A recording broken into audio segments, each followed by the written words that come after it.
pessoal, sejam bem-vindos a mais um episódio do Dicotomia. Eu sou o Enio e faz muito tempo que eu não gravava um episódio aqui, né? Eu nem sei mais como é que faz isso. E hoje, esse episódio especial, para mim pelo menos, que estou voltando a gravar, a gente vai falar um pouco sobre a Disney. É isso aí. Continuando, né, a temática da Disney, já que no episódio passado foi falado bastante desse estúdio. E na conversa de hoje teremos Ellen, dá um oi aí, Ellen, pra galera. Hello. Brena. Oi, galera. E Paula. E aí, galerinha que assiste o meu canal, tudo bom com vocês? Já aproveita, Paula, e dá aquele merchanzinho do episódio do Hamilton, né? O pessoal ia ouvir, tá bem interessante. Olha, se você veio para nesse episódio e não escutou o episódio anterior, por favor, escute. Fãs de musical e não de musical também, escutem Hamilton, aprendam teoria política e saibam mais. Principalmente porque a Disney agora é dona e proprietária de tudo. Então escute também uma das novas atribuições não, contratações não, esqueci, quando você compra uma coisa, aquilo ali, da Disney. Aquisições, isso mesmo, aquisições da Disney. É verdade, se não é da Disney, uma hora vai... Enfim, para começar, já que o nosso podcast fala sobre relações internacionais, vamos partir falando um pouco dessas relações que o cinema e a política têm a ver, né? Quais são as relações que podemos fazer? Então, para iniciar, vou chamar a Brena para falar um pouco. Então, gente, eu não sei se vocês sabem, com certeza não, mas eu não sou nenhuma grande fã da Disney. Então, minha participação nesse episódio vai ser basicamente essa, falar sobre relações internacionais, sobre cinema, política, e a gente vai tentar desenrolar alguma coisa por aqui.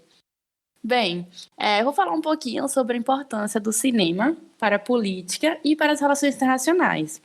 Então, já começo com uma pergunta. Tem filmes que, quando a gente assiste, ficam bem claro o seu ponto crítico, mas não existem outros que parecem tão tranquilos que acabamos nem percebendo sua crítica. Então, é como você assistir um filme da Disney. Talvez uma criança de 5 a 10 anos não entenda a relação, por exemplo, do tio Patinhas com o dinheiro. Nesse caso, não seria especificamente um filme, mas nas historinhas e tudo mais. Então, pelo menos, eu não entendia quando eu lia meus gibis ou filmes do Mickey e que ele aparecia, sabe? Inclusive, né, saudades dessa época. Eu tinha até fita cassete de algum desses filmes do Mickey sobre Natal, e enfim, eu tava até lembrando esses dias. Só queria dizer que fita cassete é quase um palavrão. Exatamente. E DVD, acho que as pessoas nem lembram, imagine fita cassete. Então, mas crescemos e percebemos a relação, né, do personagem com o sistema capitalista que é passado durante toda a sua história, né? E é a partir dessas análises críticas que nos filmes vamos conseguir unir esses dois universos, as relações internacionais e o cinema. E também a partir dos filmes que podemos ter uma visão mais contextualizada dos temas debatidos, tanto em sala de aula, né, para você que faz relações internacionais, ou algum outro curso que tem a ver com isso, ou de assuntos históricos e atuais. Então, só para dar mais uma contextualizada nesse assunto, a gente pode afirmar que o cinema é como uma ferramenta do soft power do país. Ele pode ser utilizado para influenciar e formar posicionamentos políticos na sociedade e, além disso, pode influenciar na criação de inimigos a partir da imagem que é transmitida de quem é você, seu estado, seus interesses, e julgar o outro a partir disso. E isso acontece porque características como valores e identidades estão presentes dentro dos filmes, pois são trazidas pelo próprio contexto, né, vivenciado na época da produção do filme, ou até mesmo pela influência pessoal de quem escreveu, de quem produziu. Eu vi um documentário que ele fala um pouco disso, de como que o cinema influencia, né, nas percepções, exatamente isso que você falou.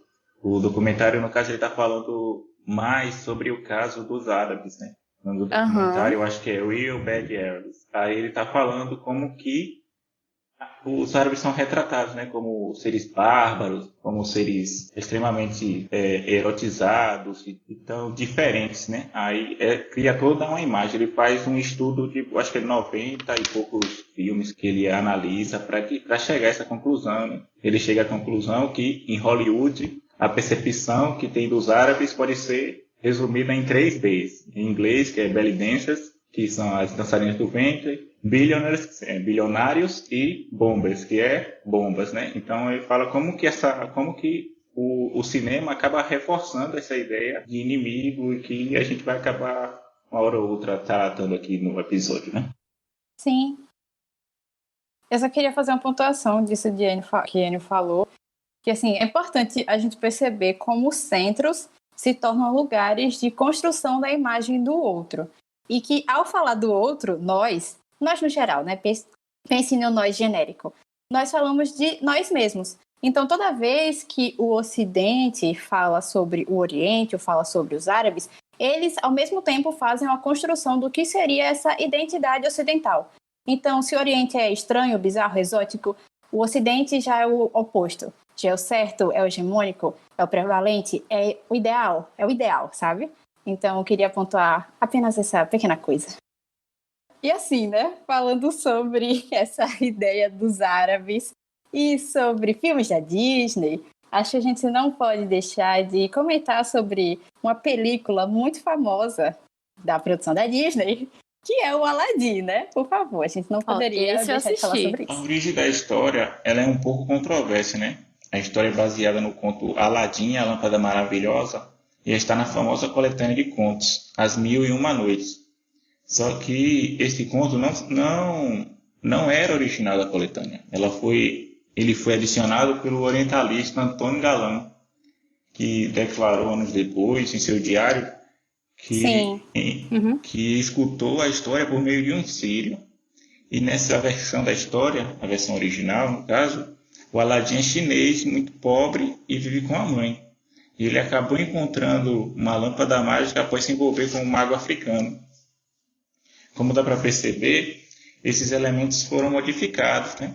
O autor chegou até a declarar que adaptou para o contexto árabe e fez essas modificações porque a história verdadeira não seria de agrado para os leitores europeus. Mas enfim, o Aladdin é engraçado que, iniciando pela animação, né? Ela já começou polêmica já na sua abertura, que é aquela musiquinha que começa tocando, né?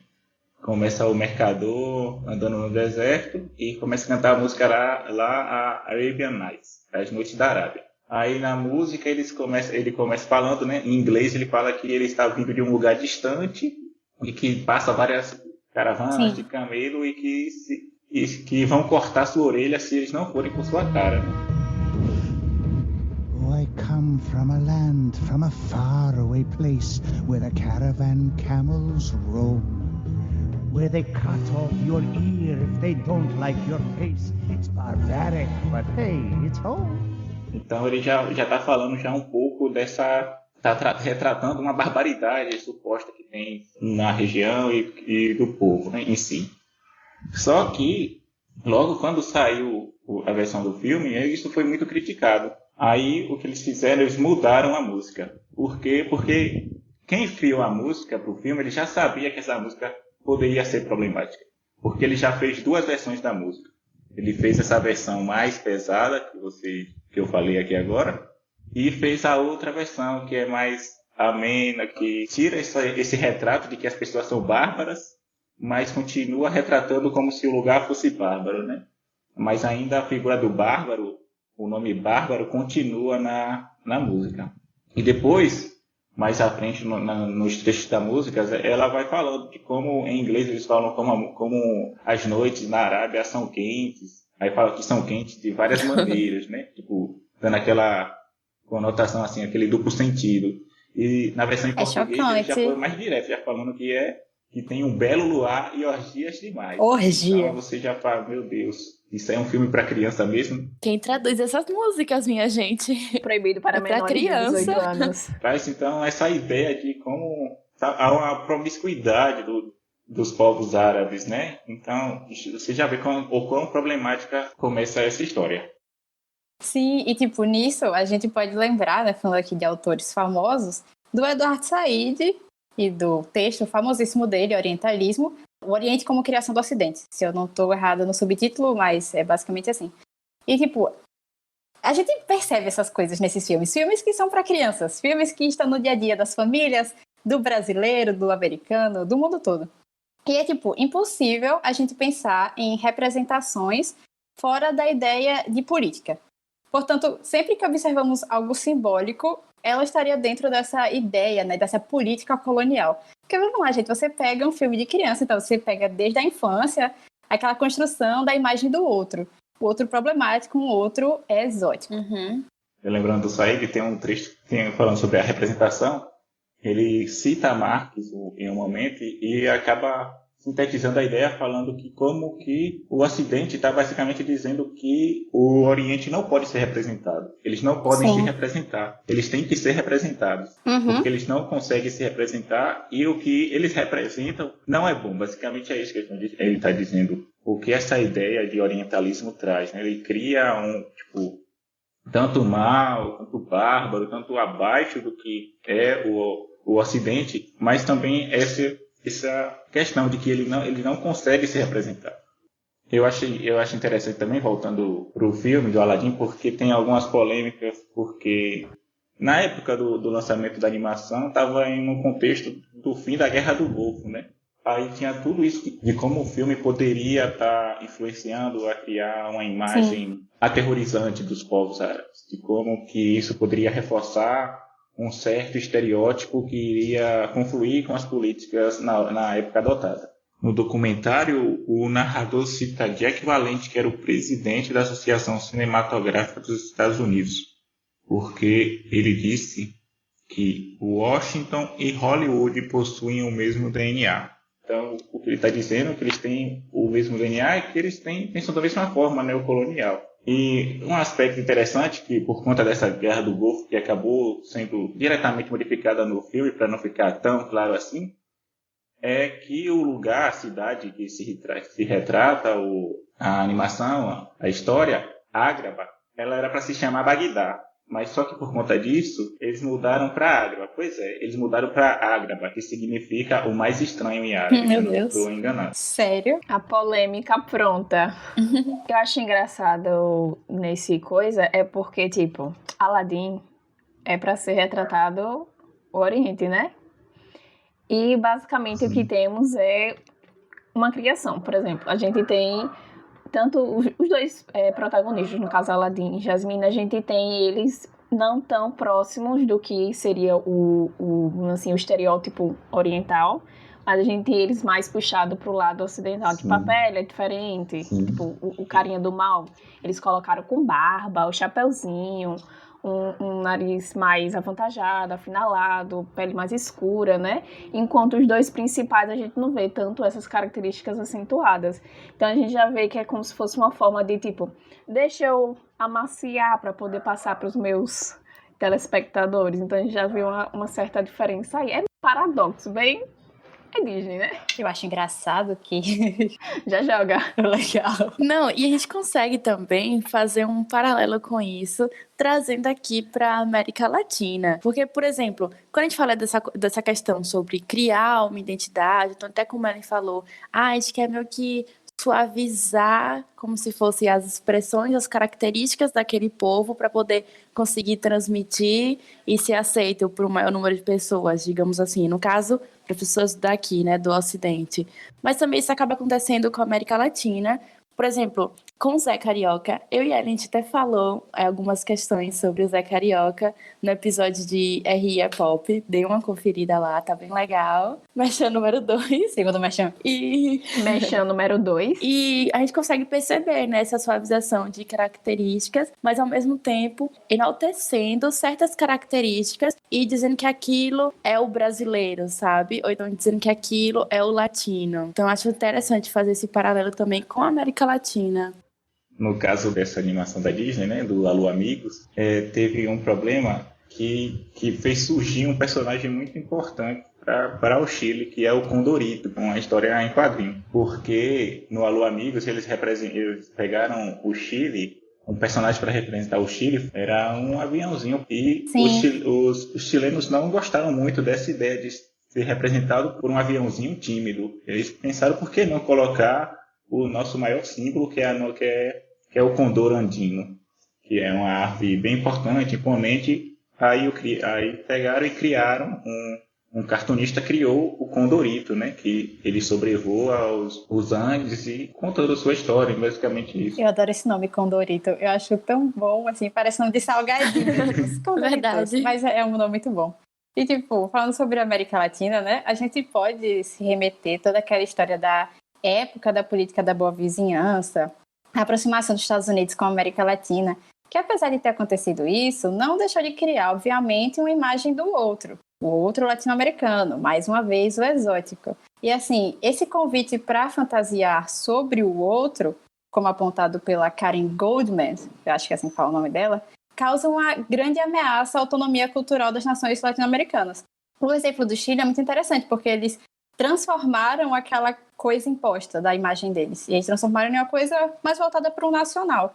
Mas a gente sabe que muitas vezes isso não acontece. E assim, nessa imposição da imagem do outro, né, que na verdade somos nós, meio que força a América Latina a se ver como eles nos veem. Então, é uma coisa a se pensar, a gente tem que pensar nessas questões. E alguns exemplos que eles trazem, que ela traz lá no texto, é de duas animações, que é Saludos Amigos e The Three Cavaleiros. Brena, que sabe espanhol, espero que esteja certo, não esteja matando espanhol aqui ao vivo. E que, assim, foram encontrados nessas animações partes, assim, de tentar tirar um estereótipo negativo do latino-americano no cinema de Hollywood. Só que se você fizer uma análise mais detalhada acerca dos filmes e das animações, você vai ver que, apesar de estar tentando tirar esse estereótipo negativo, que estava tentando ser feito na época da Boa Vizinhança, ao mesmo tempo estava promovendo outros estereótipos tão imprecisos quanto os anteriores, mostrando ainda mais essa desigualdade da relação de longa data, né, entre Estados Unidos e América Latina. Essa questão da representação levou ao questionamento por parte do Comitê Árabe-Americano Antidiscriminação sobre os personagens comuns do filme e como eles são representados. Eles aparecem como perversos ou então primitivos, né? Com a cor da pele até mesmo mais escura do que as dos protagonistas. Eles usam como exemplo o sultão, que aparece com um velho britânico cheio de barbas brancas. Inclusive, apontam como a dublagem em inglês utiliza isso, porque todos os personagens que não fazem parte do núcleo principal da história apresentam um sotaque mais puxado, imitando de forma pejorativa o idioma. Ele até questiona o porquê de que as pessoas comuns elas parecem ser maus. Por que elas parecem ser bárbaras? Por que as leis dela, a sua lei, no caso, parece ser injusta? Por que ela é apresentada como injusta? Por que eles não aparecem fazendo coisas ditas normais, não aparecem cantando, não aparecem dançando normalmente? Essa questão da lei, a gente pode ver claramente como no início do filme, quando a Jasmine oferece a maçã para as crianças que estão famintas, e a primeira reação do mercador é de pegar o braço dela e uma faca e dizer se ela sabe qual é a punição para isso, né? No caso seria de tirar as mãos dela. Então o que ele está tentando mostrar é que como as leis árabes e islâmicas são apresentadas como atrasadas e que só a ocidentalização seria a salvação. Até o plot do filme tem a lei como problema, pois é ela que está forçando a Jasmine a se casar. Então, quando essa lei se modernizar, que é o que acontece, aí ela pode ser feliz e se casar com quem ela quiser. E vale lembrar que, tipo, esses estereótipos que a gente tem, tanto no caso do Aladdin, que é no caso do ser oriental, e de ser princesa, que a gente vai falar mais pra frente, eles normalmente vão virar referência para as crianças, né? Então, tipo, ela vai estar lá e vão absorver essas coisas e vão guardar para si. Então vai crescer, na verdade, não vai nascer, vai crescer uma criança já com essas ideias já separadinhas de que, isso é ocidental, isso aqui é oriental. Então é tipo, gente... Verdade. Aquela ideia, né, que crianças são como esponjas, então absorve, sabe, tudo. Tem certa idade que absorve tudo e que realmente aquela imagem é a que fica na cabeça e que vai levando durante a vida. É, tipo, pra você que tá escutando a gente, assim, sei lá, as coisas que a gente tá falando parece meio teoria da conspiração, né? Sei lá, tipo, assim, pra quem, sei lá, pra quem não tá cotidianamente no debate, pode achar que é meio teoria da conspiração. Mas falando sobre a questão dos filmes de boa vizinhança, por exemplo. Eles são chamados de filmes de boa vizinhança quando você vai olhar os filmes da Disney, porque em contraste com as animações anteriores da Disney, que tinham foco em histórias infantis e entretenimento familiar, esses filmes de boa vizinhança foram produzidos com um mandato político e de relações públicas muito claras. Então, assim, era para promover a boa vontade, eles falam the goodwill, eu não consigo achar uma tradução melhor para isso, mas a boa vontade entre os públicos dos Estados Unidos e da América Latina. Então, assim, tinha um propósito político, não era feito por nada, e a gente não tá falando teoria da conspiração, sabe? Como a gente acabou de falar, eu acho que a Disney deve ter, assim, a Disney vírgula, né? As coisas vão mudando e outras coisas vão sendo necessárias. Ela acabou, como a gente sabe, acabou de lançar uma plataforma, né? Não assinei porque eu sou pobre, então vamos de Netflix. Já tô enjoada. Mas a Disney Plus, Disney+, como vocês falam, adicionou recentemente um aviso antes de exibições de algumas de suas animações, né, para alertar os espectadores sobre esses conteúdos preconceituosos.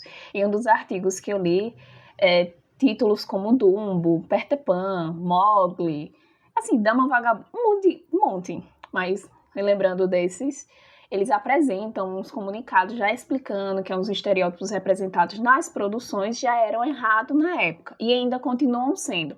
É tanto que teve uma discussão que eles pensaram em, tipo, cortar essas partes que os estereótipos estavam muito, assim, na cara.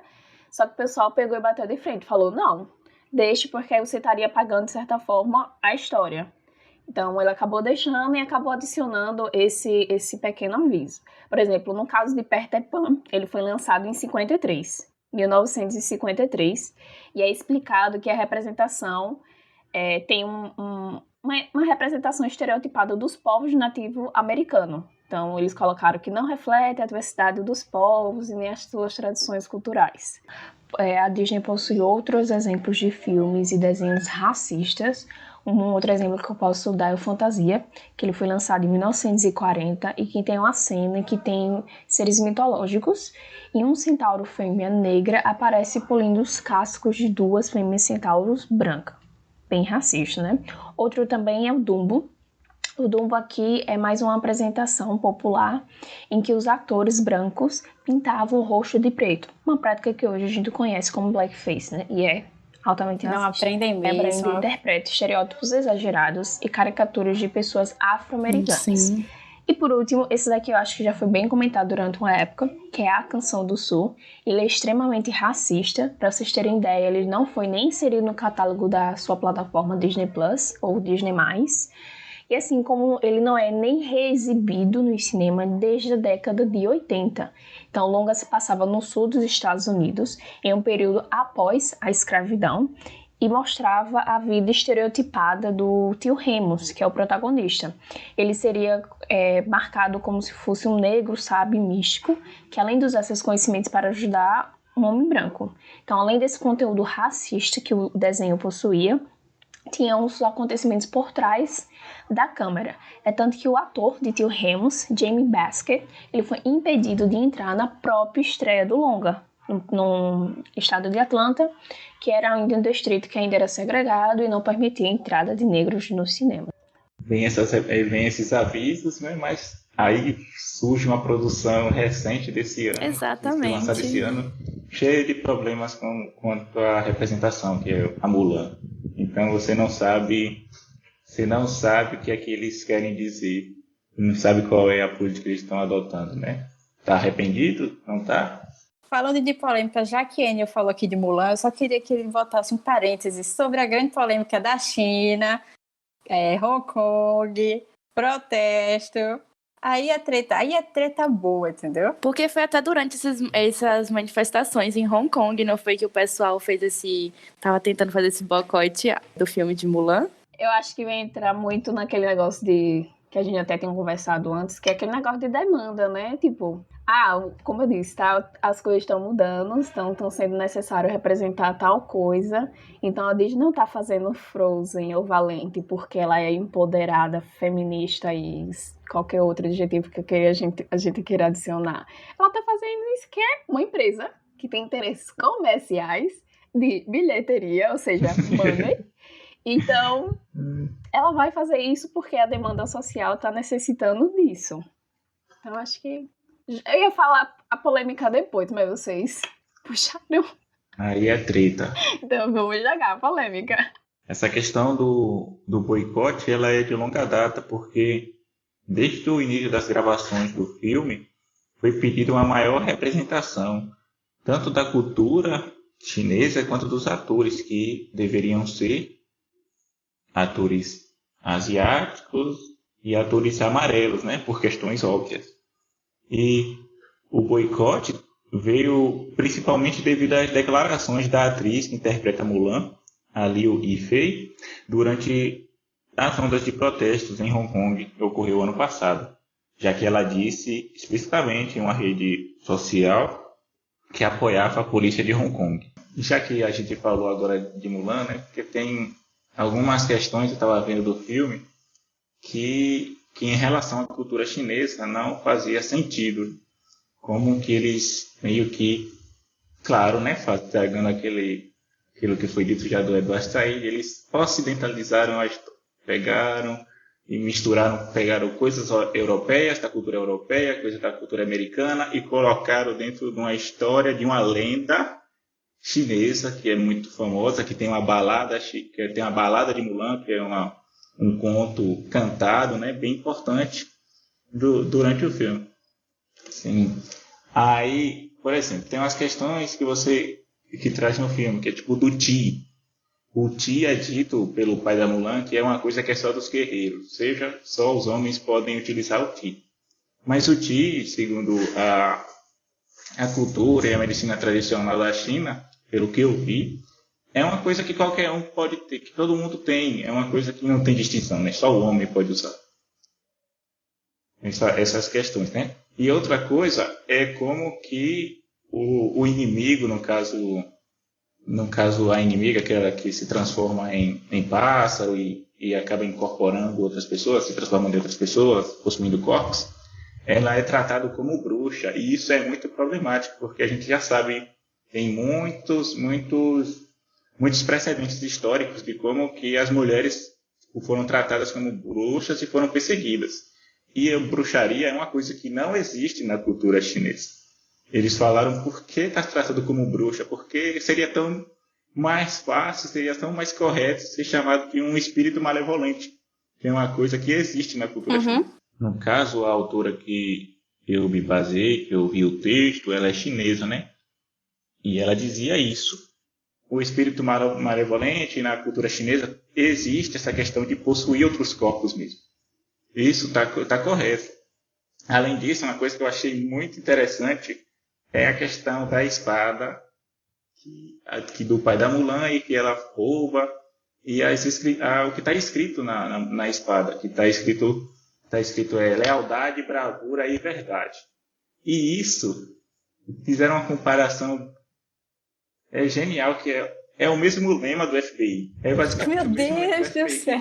O lema do FBI é fidelidade, bravura e integridade. Então é a mesma coisa. E além disso, quando está depois, né, que ela recupera a espada, que recebe a espada do imperador, depois que ela recebe a espada do imperador, tem uma nova inscrição na espada. Está escrito devoção à família. O que não faz sentido nenhum para a história, né? Porque o filme, ela está indo contra isso de ser devota à família, né? Porque se for para ser devoção à família, a história nem tinha acontecido. Ela seria devota à família e teria casado com quem eles tivessem arranjado. E a gente sabe que essas questões de ser devoto, de ter uma devoção à família, como é problemático, como gera pressões, como acaba suprimindo as pessoas mesmo, né? Então, são coisas muito problemáticas que o filme traz e que acaba sendo incorporado como se fosse parte da cultura chinesa e, na verdade, não é. É uma coisa que eles pegaram elementos culturais da Europa e dos Estados Unidos. Então, só queria falar duas coisas. Primeiro, o filme Mulan ficou ruim. Ok, queria fazer essa crítica aleatória. Não gostei, não curti. E segundo, eles disseram, né, na produção do filme que tentaram mudar N aspectos para tentar moldar melhor o filme, se redimir, vamos pensar assim, mas no final ficou tão problemático quanto o anterior. Com problemas diferentes, mas ainda assim problemático. E assim, já que a gente falou sobre a questão do feminino, né, acho que a gente podia falar um pouquinho sobre o feminino na Disney. Quando eu tava procurando, eu achei muito, muito, muito massa. Porque eu nunca parei pra pensar, né? Foi a mesma coisa que eu tive com outros filmes. Quando eu assisti de novo, já sabendo algumas coisas da R, eu fiquei, nossa, nunca que eu conseguiria relacionar uma coisa com a outra. Mas tudo bem. Bom, em um dos artigos que eu li, a mulher fala de um certo tema que se chama princesamento. Que é basicamente um processo social que enfatiza a valorização de um comportamento feminino tradicional. Então, ele vai buscar resgatar supostas habilidades específicas do gênero feminino, que vão desde a manutenção de um padrão de beleza estereotipado até a imposição social. Então, tipo, cuidado com o lar, cuidado com a família. Então, acaba reforçando o papel feminino que se associa à necessidade daquele amor romântico em função do matrimônio, que a gente encontra em vários filmes da Disney, que eu vou acabar de falar. Então, para a gente dar uma resumida, a gente tem 3 momentos das princesas Disney. O primeiro momento são as princesas clássicas. Então, são jovens, são magras, bonitas, joias, vestidos e casa quase sempre com um príncipe. Então, temos Branca de Neve, Cinderela, Aurora. Essas são as mais clássicas. Temos também as princesas rebeldes. Então, a gente pode enquadrar aqui Jasmine, Ariel, Bela, Pocahontas, Mulan e assim vai. Isso porque Ariel era filha do rei Tritão, que se divide entre metade humana, metade animal e que sempre está contrariando as ordens do pai e indo pro mundo subterrâneo, o mundo... Em cima da água. Não. Subterrâneo? Fundo do Em mar. cima da água, tá. Tá. Fora do mar. Não, o contrário. Fora do mar. Tá certo. Então, é isso aí. Então ela sempre tá saindo da água, pronto, melhor, indo pra A a superfície. terra. Superfície. Verdade. Ai, meu pai. 4 pessoas, ninguém conseguiu lembrar. E eu fiquei, quê? Final de ano. Outro exemplo, Jasmine. Ela está inconformada com sua vida social, porque vive presa, bererê, foge e se apaixona por um cara totalmente diferente do que seria seu padrão. Então, um jovem de classe social baixa. E outro momento é o momento basicamente que a gente vive agora, mas a gente enquadra de 2003 a 2013. E vamos dizer assim, ela vai reforçar uma características mais intelectuais, diferente dos passados que reforçavam características físicas. Então, em vez de a gente mostrar como a princesa era jovem, magra, bonita, com vários acessórios e assim, a gente vai colocar mais, por exemplo, no caso de Tiana, a independência financeira, que ela cria seu próprio negócio. No caso de Merida ou Mérida, a gente coloca já uma desconstrução do padrão de beleza.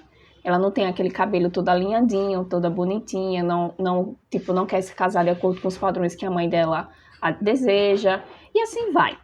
Mas, de uma por uma, como eu já fui citando, Branca de Neve, ela foi uma das primeiras que a gente pode enquadrar. Ela foi produzida em 1937, e essa primeira princesa da Disney, ela nasceu no período que antecedeu a Segunda Guerra. Então, a gente vê muito essa mulher ideal para a sociedade patriarcal da época. Então, precisa demonstrar prazer pelos afazeres domésticos. Não entendi.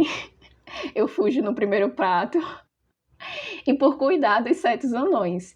Então, é uma forma de gratidão, né? Por ter permitido que ela se escondesse em casa, no meio da floresta, e assim vai. Então, a Branca de Neve representa essa mulher idealizada dos anos 30. Dona de casa, mãe, sem qualquer desejo ou perspectiva de ingressar nesse mercado de trabalho. Então, outra que a gente pode falar é Cinderela, que ela é lançada em 1950, que é um pouco parecido com Branca de Neve. Só que a primeira tem prazer pelos afazeres domésticos, enquanto Cinderela enxerga como uma punição pela sua madrasta, como a gente já bem sabe. Piada pronta. de todos aqui que eu já falei, basicamente a gente vê esse afazer doméstico, essa ideia de elas estão sempre bonitas e assim vai. Então, essa ideia de casamento, sentimento matriarcal e assim vai. Quando a gente vai para Bella, a Bella ela vai renunciar a essa ideia de marido ideal e se empenha em salvar seu pai, que era capturado pela fera, né? Nesse paralelo, a gente tem Gaston, chato, que ele representava o marido ideal, que é aquele personagem bonito, mais bruto, ideais machistas, desejado pelas garotas das cidades e que se sente atraído pela beleza de Bella. Então, a gente vê em Gaston que ele procurava uma mulher submissa, enquanto Bella desejava alguém que compreendesse seus anseios e aspirações. A gente já falou um pouco dela, mas vou falar de novo. Temos também Jasmine, que é a primeira princesa Disney com personalidade forte que se rebela contra um casamento imposto até. Então ela se apaixona por Aladdin, que é a primeira personagem a apresentar a posição social mais privilegiada do que a do príncipe. Normalmente a gente tem o príncipe como sendo mais de hierarquia maior do que a personagem, no caso. Essa mudança ela está atrelada ao fato de que, a partir da década de 70, quando as mulheres se rebelaram contra a situação de opressão e submissão que as afligia, temos até mesmo o emblemático evento da queima dos sutiãs, o papel feminino passou por uma alteração significativa, e ele vem se desenvolvendo até os dias atuais. Nos anos 80, o feminismo inaugurou uma fase de luta efervescente pelos direitos das mulheres e cujo êxito aqui no Brasil é consagrado na nossa Constituição de 88.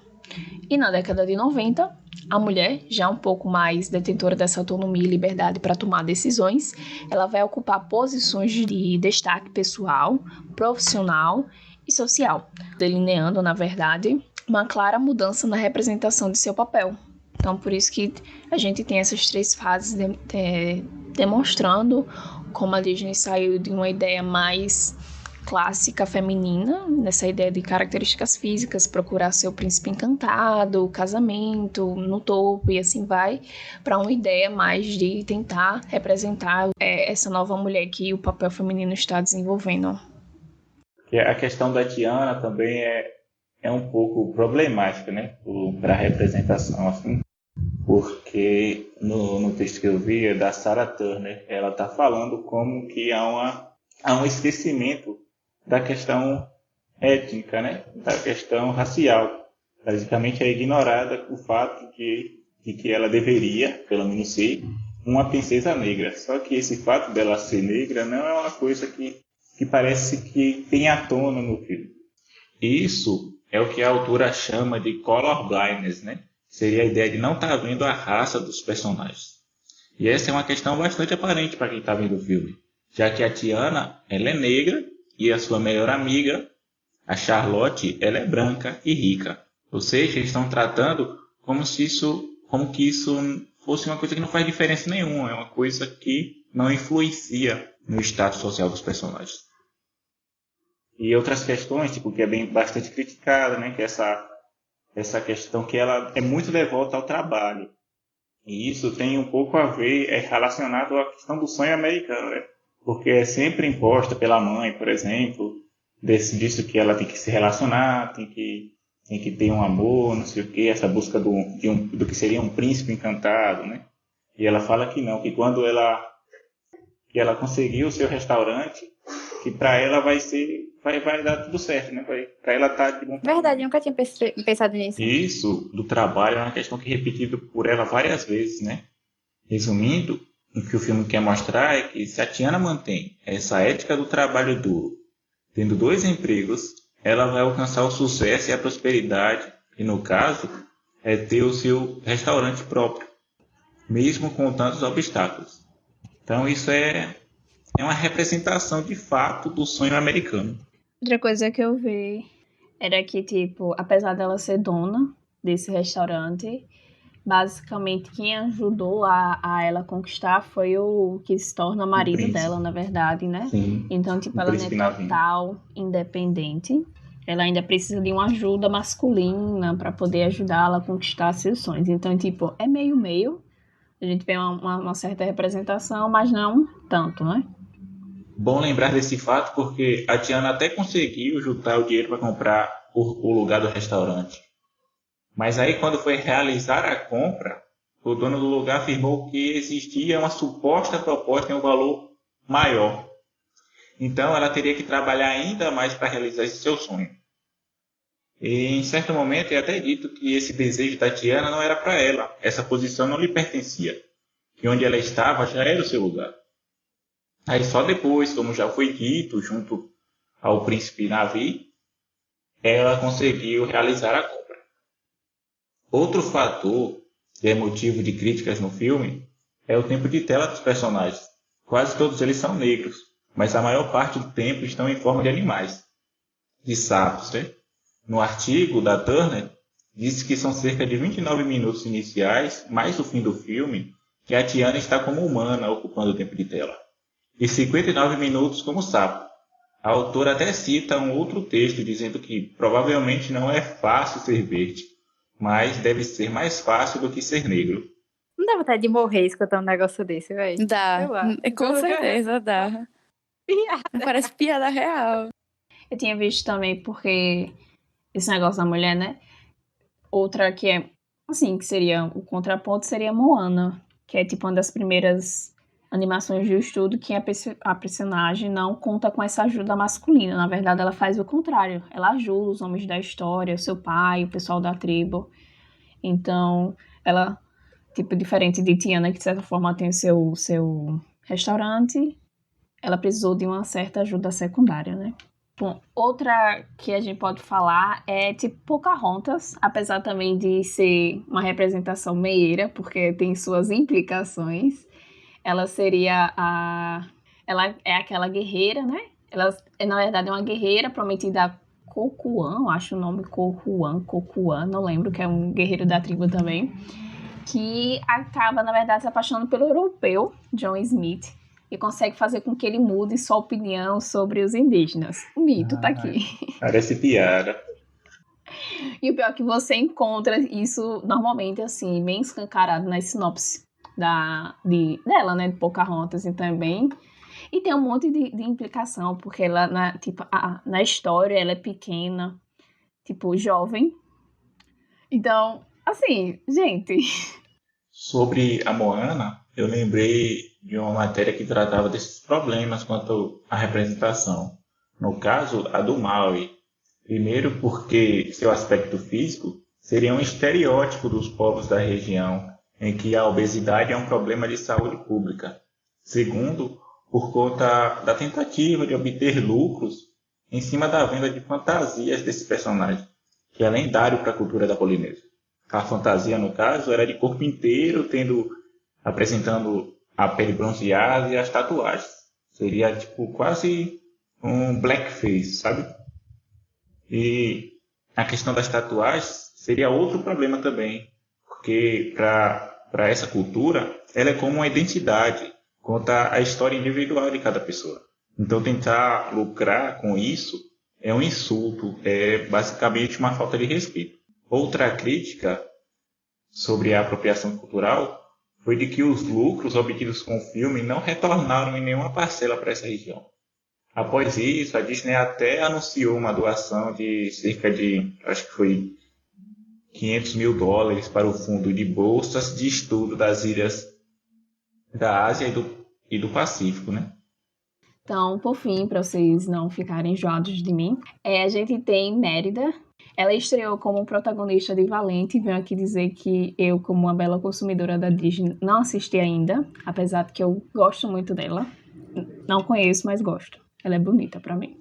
Então, ela vai representar o padrão totalmente antagônico do que se procura numa princesa, né? Então, a gente tem aquele cabelo desarrumado, rebelde, ela é impetuosa, ela maneja arco e flecha, e ela é desastrada. E com um senso de liberdade que tem, assim, a faz ter repulsa pela possibilidade de ser obrigada a ter um casamento arranjado como a mãe dela quer.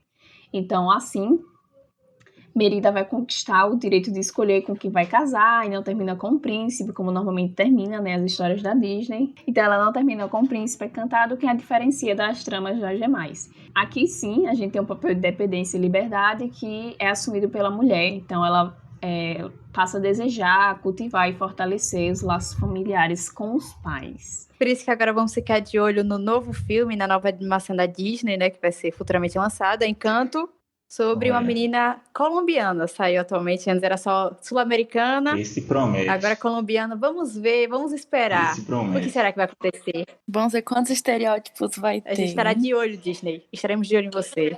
Esse eu vou assistir. Então, pessoal, já chegando no fim do nosso episódio, vamos agora para as nossas indicações. Eu vou começar por mim logo, ok? E a minha indicação vai ser um livro da Cristine Zanella e do Edson Júnior, As Relações Internacionais do Cinema.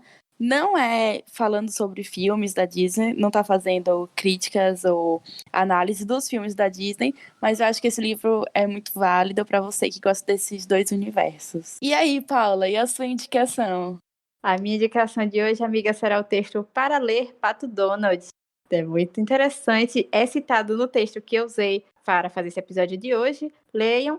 E também eu quero dar uma indicação aleatória. Assistam o filme Mágico de Oz, pensando nas relações internacionais. Boa. Enio? Então, como indicação, eu vou deixar o documentário que eu já citei na minha fala, que é o Real Bad Arabs, de 2006, que ele conta, como eu disse, como Hollywood cria uma imagem estereotipada de um povo. Ele tem um subtítulo bem grande que eu não vou lembrar. E o outro texto, na verdade mais dois, né? É o que Paula já citou, que é o livro do Said, Orientalismo, o Oriente como Invenção do Ocidente. E um livro que tem, a capa não é tão bonita, mas que o conteúdo é bom, que é o Diversity in Disney Films. É um compilado de artigos sobre os filmes da Disney, como tem problemas de representação quanto a gênero, a raça, a questões sociais, etc. É um livro achei bastante interessante, só que, como eu disse, a capa dele não é tão bonita. A capa é horrível. Que vale a pena é o conteúdo. E você, Ellen? Não julgue Exatamente. o livro pela capa. Eu vou indicar basicamente o que eu usei para falar, que é um artigo. É a representação feminina nos contos de fada das animações do Walt Disney, a ressignificação do papel social da mulher. Um pouco grande, mas ok. Que é de Eveline Aguiar e de uma Marina Barros. E eu só tenho isso, apesar dos meus amigos terem falado mais, mas esse aqui fala muita coisa legal. Bem, pessoal, esse foi o nosso episódio e é também o último episódio do ano. Então, obrigada, pessoal. E é isso. Tchau, tchau. Isso é tudo, pessoal. Eu acho que eu errei o estúdio. Sigam nas nossas redes sociais. Boas férias e festas. Tchau.